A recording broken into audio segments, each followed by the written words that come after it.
Shalom Bapak Ibu Saudara dimanapun Anda berada. Salam sejahtera bagi kita semua. Bersyukur atas segala berkat Tuhan. Hari ini kita dapat berjumpa kembali dalam renungan firman Tuhan edisi Sabtu 10 Januari 2026. Mari kita berdoa sebelum mendengarkan firman Tuhan. Terpujilah Engkau ya Allah Bapa di sorga. Terima kasih untuk hari ini. Kami ada di dalam penyertaan perlindungan Tuhan, pemeliharaan Tuhan yang sempurna atas kami. Terima kasih Bapa kalau kami juga diberikan kesempatan untuk kembali mendengarkan firman-Mu. Biarlah firman-Mu terus menjadi pelita bagi kaki kami dan terang pada jalan kami ya Tuhan, sehingga kami boleh senantiasa berjalan di jalan yang Engkau kehendaki. Terima kasih Bapa, bersabdalah bagi kami, dalam nama Tuhan Yesus kami berdoa. Amin.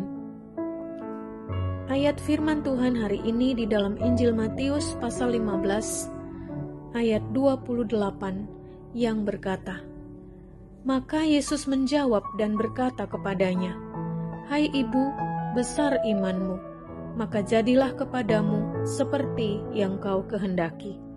Dan seketika itu juga anaknya sembuh.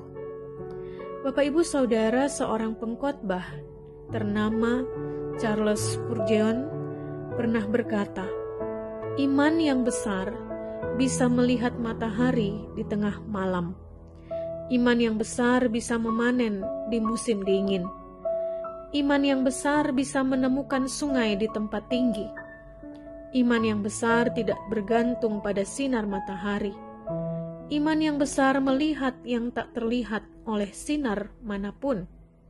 Iman yang besar bergantung kepada Allah. Iman seperti inilah yang dimiliki oleh perempuan Kanaan dalam firman hari ini. Perempuan ini memiliki seorang anak yang sedang sakit karena kerasukan setan dan sangat menderita. Maka ketika ia mendengar Yesus datang ke daerahnya, perempuan ini langsung mendatangi Yesus dan memohon dengan sangat agar Yesus menyembuhkan anaknya. Iman perempuan ini sangat luar biasa. Walaupun ia orang Kanaan, ia hanya tahu sedikit tentang Yesus, dan meski ia tidak pernah melihat Yesus sebelumnya, ia percaya bahwa Yesus pasti bisa menolongnya.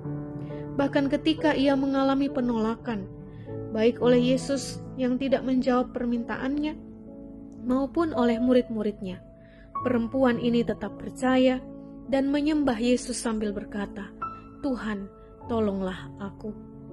Tetapi Yesus menjawab, tidak patut mengambil roti yang disediakan bagi anak-anak dan melemparkannya kepada anjing. Kata perempuan itu, benar Tuhan, namun anjing itu makan remah-remah yang jatuh dari meja tuannya. Artinya perempuan ini mengakui bahwa mengusir setan yang merasuki anaknya adalah tindakan yang sepele bagi Tuhan, sama seperti memberikan remah-remah roti pada seekor anjing. Pengakuan akan kedaulatan Tuhan inilah yang membuat perempuan ini dapat merasakan kuasa Tuhan ketika Yesus menjawab dia, Hai ibu, besar imanmu, maka jadilah kepadamu seperti yang kau kehendaki. Dan seketika itu juga anaknya sembuh. Bapak Ibu Saudara, dari kisah perempuan Kanaan ini, kita diingatkan bahwa iman yang murni adalah iman yang tidak goyah di tengah badai yang dahsyat sekalipun. Itulah iman yang besar.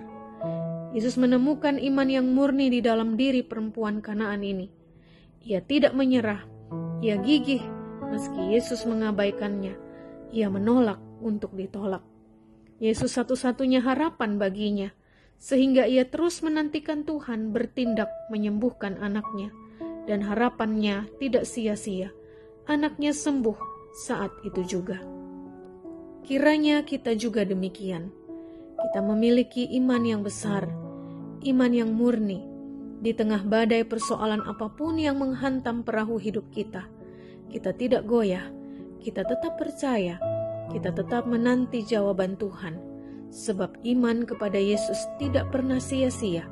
Ada saatnya Tuhan bertindak dan memulihkan hidup kita. Mari kita berdoa. Bapa Sorgawi, kami bersyukur untuk kebenaran firman Tuhan hari ini. Kami diingatkan kembali bahwa iman kepada Yesus itu menyelamatkan.